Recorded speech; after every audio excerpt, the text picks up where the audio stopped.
যাক, বাদ দিয়ে দিলাম সব। আমরা তেলাওয়াতকৃত আয়াত যেটা পড়েছিলাম, ওয়ালা তাকফু মা লাইসা লাকা বিহি ইলমুন, যে বিষয়ে জ্ঞান নেই এ বিষয়ে মুখ খুলবা না, এই আদেশ কার? বলেন বলেন। কেন দিয়েছেন?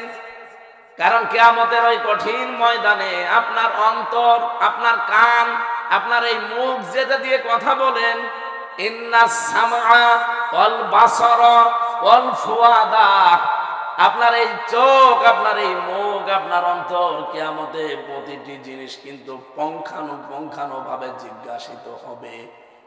কি কি করেছেন সব এই তিনটাকে আল্লাহ জিজ্ঞাসা করবে, একেবারে সঠিক উত্তরেরা দিয়ে দেবে।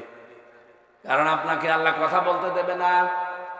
আল ইয়াউমা নাখতিমু আলা আফওয়াহিহিম ওয়া তুকাল্লিমুনা আইদিহিম ওয়া তাশহাদু আরজুলুহুম বিমা কানু ইয়াকসিবুন। রব্বুল আলামিন বলেন, কিয়ামতের দিন তোর মুখটা যখন শিলায় লাগিয়ে দেব, হাত বলবে আল্লাহ এই এই করেছিল। যশোরবাসী, এখানে মাত্র 20,000 মানুষ মনে করেন, এই জায়গায় যদি আমার মুখটা আল্লাহ এখনই বন্ধ করে দিয়ে আমার হাতের কথা চালু করে দেয়, আর সারাদিন অন্তত হাত দিয়ে যা করেছি এগুলো শুনতে আমার কান মেনে নেবে। আমার পা দিয়ে অন্তত কোনো খারাপ কাজে আজকে সকাল থেকে আমি যাইনি, তারপরেও যতটুকু যা করেছি, পা যদি এখন কথা বলা আরম্ভ করে যে অমুক অমুক জায়গায় গিয়েছিলে, অমুক অমুক জায়গায় যাওয়ার নিয়ত ছিল, আমার মান সম্মান থাকবে। কিয়ামতের দিন আল্লাহ বলেন, মানুষের মুখ যখন বন্ধ হয়ে যাবে, ওর শরীরের ভেতরে আমি আল্লাহ ওর অপরাধগুলো ফুটিয়ে তুলব।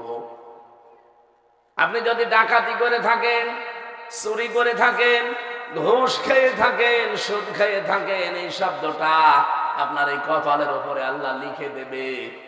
এত মোটা অক্ষরে লিখবে, এই যে ঘড়ি দেখতে পান জলে লেবে জলে লেবে, এরকম মোটা অক্ষরে লেখা থাকবে যে আপনি চোর, আপনি ঘুষখোর, আপনি সুদখোর, আপনি জেনাকারী। এগুলো যখন ফুটিয়ে তুলবে, কিয়ামতে কোটি কোটি মানুষ থাকবে, আপনার কি মনে হয় কি পাবেন? লজ্জা আপনি বলেন।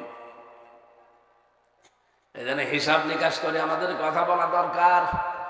যে কোনো কথা বলার আগে অন্তত 3 বার চিন্তা করা দরকার। আল্লাহ কিন্তু এই কথাটা শুনতেছে, ফেরেশতারা লিখতেছে, আর কিয়ামতে এই কথার উপরে আমার আবার হিসাব হবে।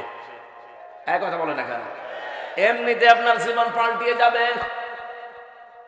যে 27টা জিনিস নবীকে আল্লাহ দেখালেন, তার প্রথম নাম্বারে আল্লাহ তাকে দেখিয়েছিলেন ফুলসিরাত। কি দেখিয়েছেন? বলেন বলেন। সর্বপ্রথম আল্লাহ তাকে ফুলসিরাত দেখালেন। আমরা অনেকেই সারা জীবন নাম শুনি ফুলসিরাত, কি এটা কোনোদিন কল্পনাও নিয়ে আসতে পারেন না, আপনার আসবেও না। 30,000 বছরের রাস্তা, উঠতে 10 বছর, সোজা 10 বছর, নামতে 10 বছর।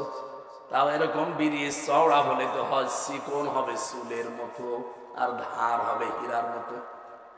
কোরআনে কারীম জানিয়েছে, ওয়া ইম মিনকুম ইল্লা ওয়ারিদুহা কানা আলা রাব্বিকা হাতমান মাকদিয়্যা সুম্মা নুনাজ্জিল্লাযীনা তাকাও ওয়া নাযারুজ যালিমিনা ফিহা জিসিয়্যা। বলছে রাতটা আমি জাহান্নামের উপরে সেট করেছি। এই মানুষগুলোকে আমি আল্লাহ যাদেরকে পার করে দেব, দুনিয়া যাদের তাকওয়া ছিল, আর যারা অপরাধী, এই মানুষগুলো কেটে কেটে এর ভেতরে পড়তে থাকবে। বলেন নাউজুবিল্লাহ। আয়াতটা পড়লে আমার যেন কেমন মনে হয়, কিয়ামতে হয়তো আল্লাহ ওই কাঁটার ভেতরে আমারে আবার ফেলে দেয় কিনা। আমার তাকওয়া যদি মানসম্মত না হয়, উপরে লোক দেখানোর জন্য যা করলাম, আমার তাকওয়া যদি আসলে মানসম্মত না হয়, কিয়ামতের দিন কিন্তু ওই ফুলসিরাত পার হওয়ার সময় আপনাকে কেটে পড়ে যাওয়া লাগবে। এই জন্য তাকওয়াটা একেবারে মানসম্মত তৈরি করা দরকার দুনিয়ায়। দ্বিতীয় নম্বরে নবীজিকে আল্লাহ দেখালেন মিজান। মিজান মানে না, এখানে পুলিশ অফিসার বসে আছে, ওনাকেও যদি জিজ্ঞাসা করি মিজান মানে কি, যেহেতু বাংলা শিক্ষিত মানুষ, ও একবারেই বলবে মিজান মানে দাড়ি পাল্লা। জিজ্ঞাসা করেন তো কোনোদিন কোন অভিধানে কোন জায়গায় পড়েছে মিজান মানে দাড়ি পাল্লা? পড়েছে? পড়েন। শুনে শুনে মিজান মানে মানদণ্ড। মিজান মানে কি বলেন বলেন। আপনি হাইকোর্টে যান, দেখবেন সামনে একটা দাড়ি পাল্লা টাঙানো আছে, দুই দিকে এই পাল্লাটা সমান। সরকার দেশের জনগণকে বোঝাতে চায়, সারা বাংলাদেশের কোন জায়গায় যদি ন্যায় বিচার না পাও, এই হাইকোর্টে আসলে ন্যায় বিচার পাবা। এই যে ন্যায় বিচারের চিহ্ন, তাহলে দাড়ি পাল্লাটা হচ্ছে ন্যায় বিচারের কি? আরো জোরে বলেন।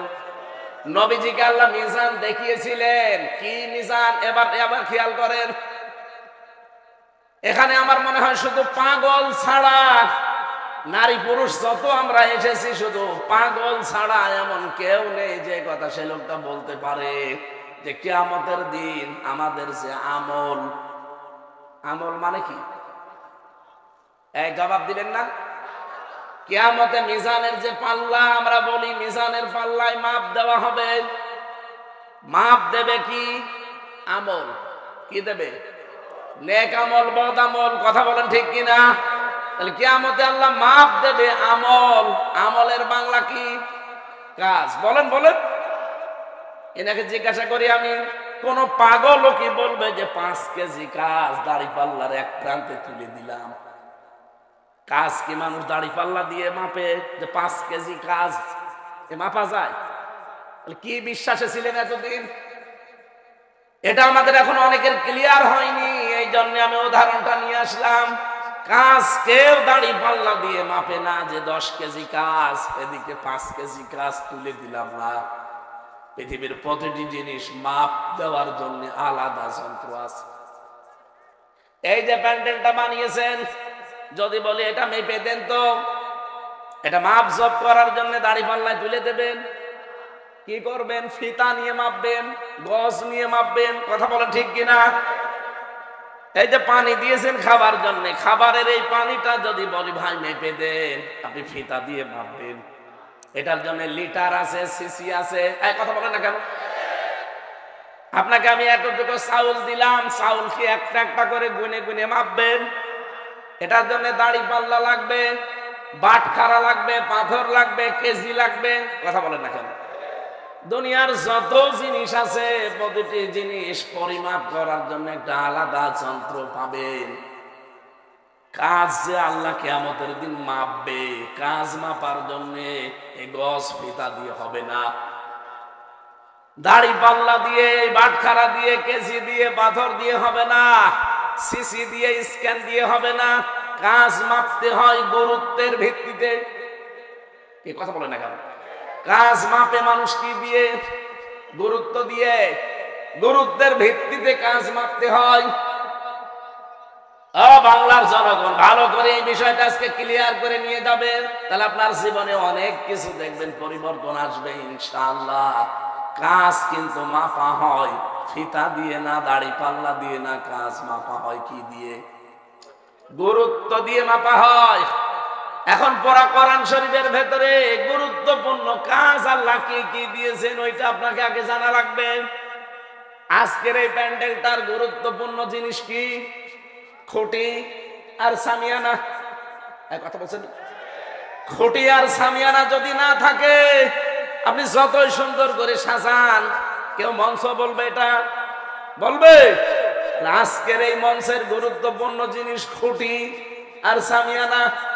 গুরুত্বহীন অনেক জিনিস এখানে আছে, যে কার্পেটটা, এই যে মাইক গুলো, এই টেবিলটা, এই চেয়ারটা, এ ছাতা যদি নাও থাকে, মানুষ কিন্তু এটাকে মঞ্চ বলবে। তাহলে গুরুত্বপূর্ণ জিনিস আগে ঠিক করা লাগবে, না তো আপনি মঞ্চে উঠতে পারবেন না। এই কোরআনে আল্লাহ 500টা গুরুত্বপূর্ণ জিনিস দিয়েছেন।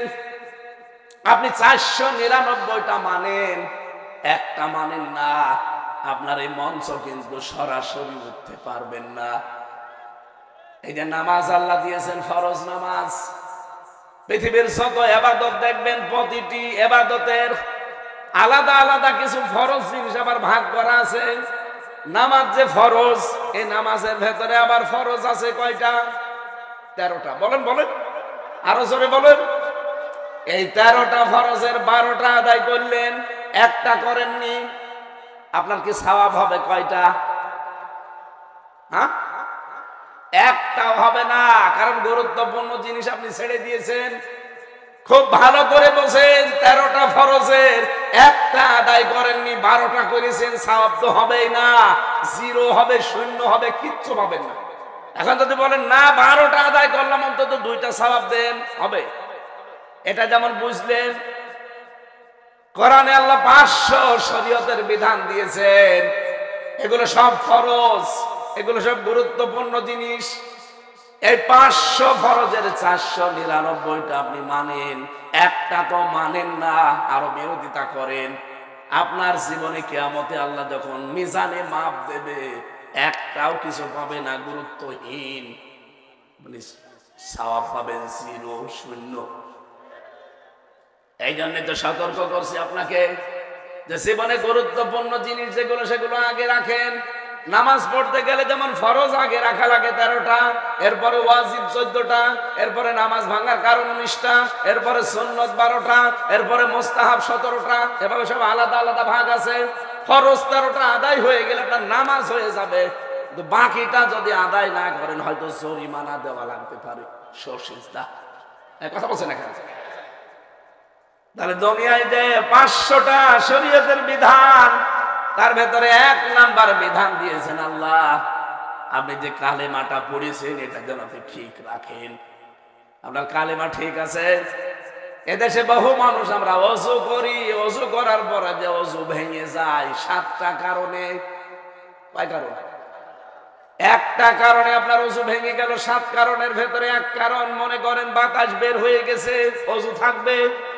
এখন যদি বলেন অতটুকু আর কি হয়, কি হয় মানে ওই আপনার ওযু শেষ, এখন ওই ভাঙা ওযু দিয়ে নামাজ হবে। আরো জোরে, ভাঙা ওযু দিয়ে যদি নামাজ পড়েন, নামাজ পড়া কি হারাম? বলেন বলেন।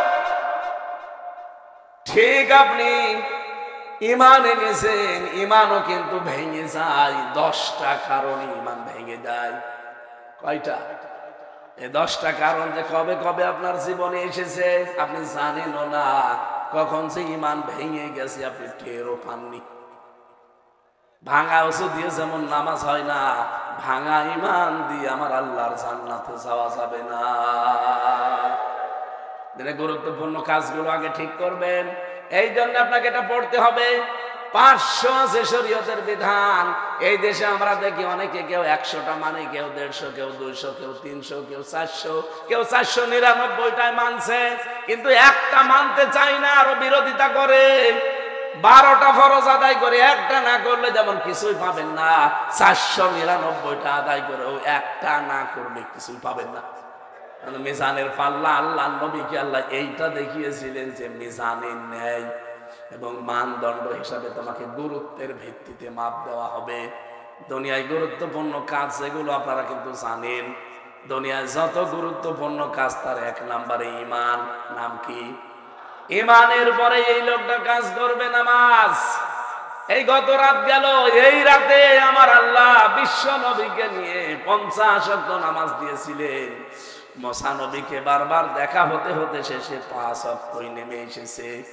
নবীজি বলেন 5 ওয়াক্ত নামাজ যদি নির্ধারিত সময়ে হক আদায় করে আপনার উম্মতেরা পড়তে পারে, প্রতিদিন তাদেরকে 50 ওয়াক্ত নামাজের সওয়াব আল্লাহ দিয়ে দেবেন।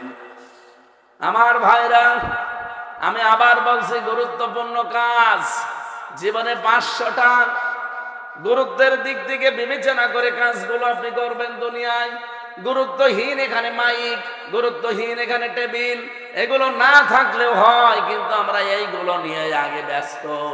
আসল যে সামিয়ানার খুঁটি দরকার এটার খবর নেই। আশা করি আপনি বুঝে ফেলেছেন। এই দেশে এখন গুরুত্বপূর্ণ কাজ হচ্ছে আল্লাহর দিন কায়েম করা। দিন কায়েম হলে ঘুষ থাকবে না, দিন কায়েম থাকলে চাঁদাবাজি থাকবে না, দিন কায়েম হলে সুদ খেতে পারবেন না, দিন কায়েম হলে এই যে মেয়েদের বিয়ে দেওয়া যায় না যৌতুকের কারণে, যৌতুক থাকবে না। কত মানুষ আজ মেয়েদেরকে ভয় দেখায় যে ইসলাম আসলে আপনারা ঘরবন্দি হয়ে যাবেন, বিভিন্ন ঝামেলায় পড়বেন। আরে ভাই, ইসলাম যদি আসে এই বাংলাদেশে সব চাইতে নিরাপদে থাকবে মেয়েরা। অনেকে আবার প্রশ্ন করে, হুজুর ইসলাম যদি এসে যায়, একটু ডাইল মাইল খাই, একটু বিড়ি খায়, আকিস বিড়ি, এইটার কি হবে? হবে। খেতে পারবেন কি পারবেন না? পারবেন। এখন যদি পাঁচিয়ায় মসজিদে যান, মসজিদের ভেতরে গিয়ে আপনার বিড়ির নিশা, আকিস বিড়ি খাবেন, বলেন তো এই চার দেওয়ালের মাঝে থাকাকালী বিড়ি খেতে পারবেন? বলেন কেন? ওই পরিবেশটা এরকম। খেতে চাইলে আপনাকে বাইরে যাওয়া লাগবে। কথা বলেন ঠিক কিনা? এদেশ যখন ইসলাম দিয়ে পরিচালিত হবে, এই ৭৭টা আয়াতের ৭৩টা ধারা যখন বাংলাদেশে কায়েম থাকবে, পুরা দেশ হয়ে যাবে মসজিদ। ৫৬,০০০ বর্গ মাইলের এরিয়া হয়ে যাবে মসজিদের মতো।